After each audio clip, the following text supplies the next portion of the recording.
الحمدللہ، مقام توبہ پر ثابت قدمی کے بعد اگلی منزل مقام انابت ہے۔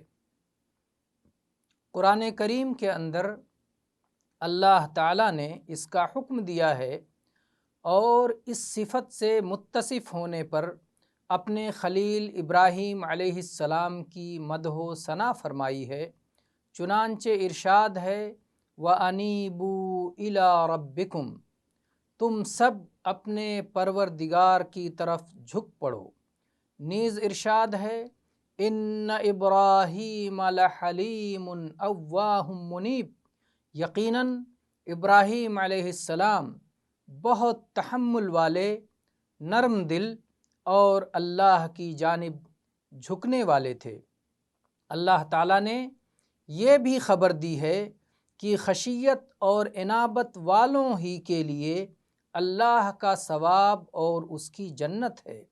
چنانچہ ارشاد ہے وَأُزْلِفَتِ الْجَنَّةُ لِلْمُتَّقِينَ غَيْرَ بَعِيدٍ هَذَا مَا تُوعَدُونَ لِكُلِّ أَوَّابٍ حَفِيظٍ مَنْ خَشِيَ الرَّحْمَنَ بِالْغَيْبِ وَجَاءَ بِقَلْبٍ مُنِيبٍ ادخلوها بسلام، اور جنت پرہیزگاروں کے لیے بالکل قریب کر دی جائے گی، ذرا بھی دور نہ ہوگی۔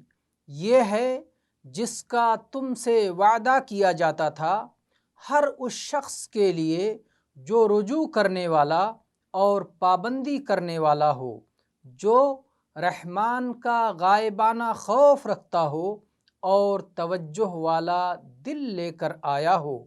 تم اس جنت میں سلامتی کے ساتھ داخل ہو جاؤ۔